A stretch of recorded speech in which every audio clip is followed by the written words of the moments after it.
ഇനി മാത്രമല്ല, നമ്മൾ നേരത്തെ പറഞ്ഞല്ലോ തള്ളിയ ഒരുപാട് വിഷയങ്ങൾ, ആ വിഷയെല്ലാം ചേർത്ത് വെച്ചോളൂ. അജവാക്കാരക്ക 40 ഹദീസാണ് അജവാക്കാരക്ക വിഷയത്തിൽ മാത്രമുള്ളത്. അജവന്റെ വിഷയത്തിൽ മാത്രം 40 ഹദീസ്. അതേപോലെ സുറാത്ത് പാലം 191 ഹദീസ്. ഇത് മൊത്തമല്ല, ഞാൻ ഇവിടെ വായിക്കാൻ വേണ്ടി 12 കിതാബെന്ന് മാത്രം എടുത്തതാണ്. ബുഖാരി, മുസ്ലിം, തിർമിദി, അബൂദാവൂദ്, നസായി, ഇബ്നു മാജ അടക്കമുള്ള 12 കിതാബെന്ന് മാത്രം 100 ചില്ലാനം ഹദീസ് കിതാബുകളുണ്ട്. ഇതിൽ 12 കിതാബിൽ നിന്ന് മാത്രം വെറുതെ ലിസ്റ്റ് ചെയ്ത് ഞാൻ നോക്കുമ്പോ, ഞാൻ നമ്മുടെ ജാമ്യയിലെ കുട്ടികളെ ഏൽപ്പിച്ച ഞങ്ങളൊന്ന് ഇത് ലിസ്റ്റ് ചെയ്യും.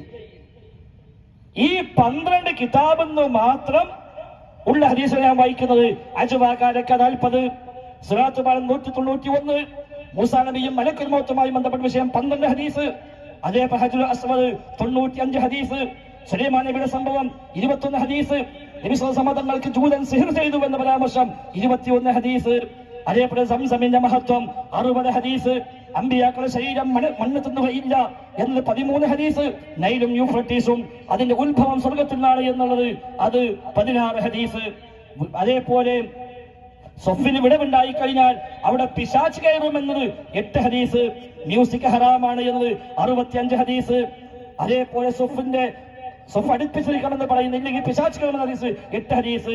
ഇങ്ങനെ 3151 ഹദീസ് ഇതന്നെയായി. കഴിഞ്ഞ ആഴ്ച അംഗീകരിച്ചത് ഈ ആഴ്ച തള്ളാണ്. 3151 ഹദീസ് മറുഗ്രൂപ്പ് തള്ളിയെന്നാണ് ഈ ഗ്രൂപ്പിന്റെ നേതാവ് പറയുന്നത്. നിങ്ങൾ ചിന്തിക്കണം. 12 ഹദീസ് കിതാബ് നോക്കിയപ്പോഴേക്ക് 3151 ഹദീസ് തള്ളി. പ്രിയപ്പെട്ട സഹോദരന്മാരെ, നിങ്ങൾ ചിന്തിച്ചു നോക്ക്, മുജാഹിദ് പ്രസ്ഥാനം എവിടെ എത്തി? ഇതാണ് മുജാഹിദ്. ഇനി ആ ഗ്രൂപ്പിനോട് ചോദിച്ചാലോ, തള്ളി എന്ന് പറയുന്ന ഇവർ തള്ളിയ ഹദീസുകളുടെ ലിസ്റ്റ് അവരിങ്ങനെ തരും. അതാണ് ഞങ്ങൾ മാത്രമല്ല തള്ളിയിട്ടുള്ളത്, നിങ്ങളും തള്ളിയിട്ടുണ്ട് എന്ന് പറയുന്നത്. അപ്പൊ മുജാഹിദ് പ്രസ്ഥാനം ഏത് ഗ്രൂപ്പുകൾ എടുത്ത് പരിശോധിച്ചാലും അള്ളാഹുവിന്റെ റസൂലിന്റെ ഹദീസുകളെ തള്ളുന്നവരാണ്. സഹീഹുൽ ബുഖാരിയിലെ ഹദീസ് ഉൾപ്പെടെയുള്ള ഹദീസുകളെ തള്ളുന്നവർ അവരാരാണ്? അവർ ഇസ്ലാം മതത്തിൽ നിന്ന് പുറത്താണ് എന്നാണ് മുജാഹിദിന്റെ നേതാവ് മുജാഹിദ് ബാലുശ്ശേരിയുടെ ഫത്വ. കേട്ടോളൂ, മുജാഹിദ് ബാലുശ്ശേരി തന്നെ പറയുന്നത് ഒന്ന് വെച്ചു കൊടുക്ക. അങ്ങനെ ചെയ്യുന്നവർ കാഫിറാണ്. ബാലുശ്ശേരി പറയാണ് ബുഖാരി തള്ളുന്നവർ കാഫിറാകുന്നു.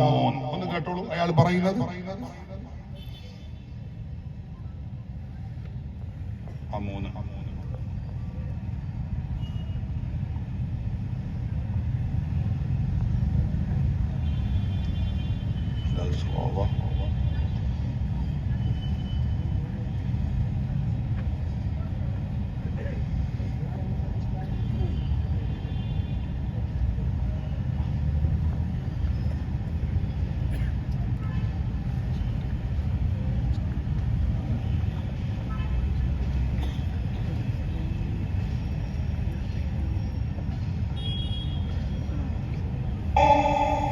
എനിക്കട്ടോ നബിയുടെ ഒരു ഹദീസ്, മുഹമ്മദ് നബിയുടെ ഒരു ഹദീസ് സഹിയായി വന്നു.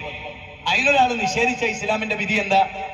ഷഹാദത്ത് കലിമയുടെ 2ാം ഭാഗം നിഷേധിച്ച കാഫർ. എങ്ങനെ? സഹീഹുൽ ബുഖാരി എന്ന് ഒരു ഹദീസ് ഒരാൾ നിഷേധിച്ചു. ഓൻ ആരാ? ഓൻ കാഫിറാണ്, ഇസ്ലാം എന്ന് പുറത്തു പോയവനാണ്. കാരണം ഒരു ഹദീസ് സ്വീകരിക്കാനുള്ള മുഴുവൻ മാനദണ്ഡത്തോടെയും ഒരു ഹദീസിനെ നിഷേധിച്ചാൽ അല്ലാഹുവിന്റെ റസൂലിന് വഹിയുണ്ട് എന്നതിനെ അവൻ നിഷേധിച്ചു. തീർന്നില്ല.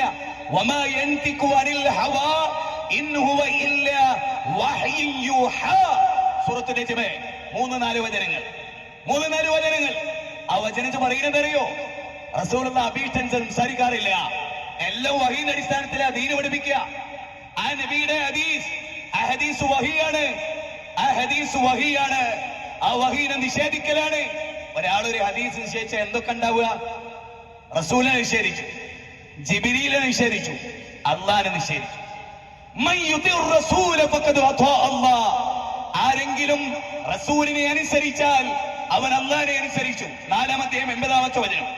ആരെങ്കിലും റസൂലിനെ ധിക്കരിച്ചാൽ അവൻ അള്ളാഹിനെ ധിക്കരിച്ചു.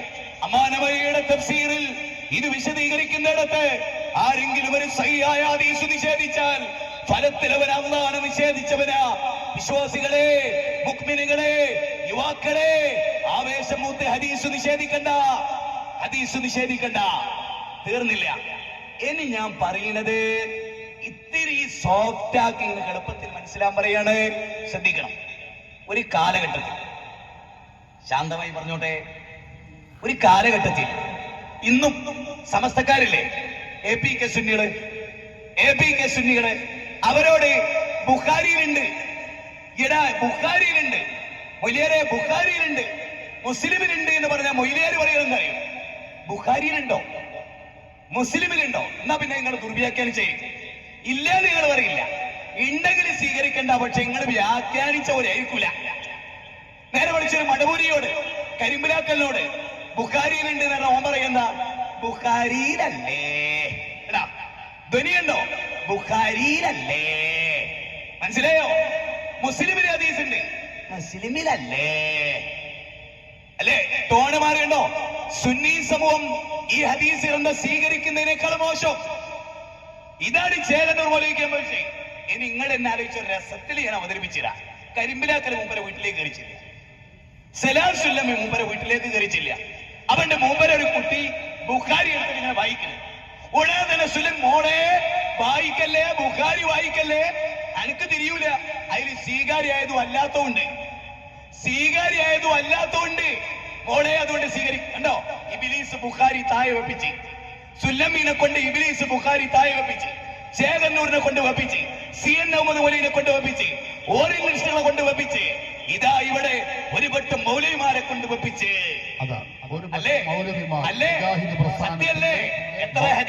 മൗലവിമാരായ ആളുകളെ കൊണ്ടും സ്വഹീഹുൽ ബുഖാരിയെ തള്ളി മാറ്റിച്ചു. ഇതൊക്കെ ഞങ്ങൾ പറയണതല്ല, മുജാഹിദ് മൗലവിമാരാണ് ഇത് പറയുന്നത്. പ്രിയപ്പെട്ട സഹോദരങ്ങളെ, പരിശുദ്ധ ഇസ്ലാമിന്റെ അടിസ്ഥാന പ്രമാണങ്ങളായ ഖുർആനും ആ ഖുർആനിന് പോലെ തന്നെ അതിന്റെ വ്യാഖ്യാനമായ സുന്നത്തുകളും നിഷേധിക്കുകയും ദുർവ്യാഖ്യാനിക്കുകയും ചെയ്യുന്ന ഒരു പറ്റം മൗലവിമാരെ ഈ പ്രസ്ഥാനം ഉണ്ടാക്കി എന്നതാണ് അവരിവിടെ ചെയ്ത വലിയ നേട്ടം. അത് ഇസ്ലാമിനെ സംബന്ധിച്ചിടത്തോളം വലിയ ദുരന്തമാണ്. ഇത് നമ്മൾ പഠിക്കണം. ഇനി നിങ്ങൾ നോക്ക്, അവർ ചെയ്ത മറ്റൊരു കാര്യം എന്താ?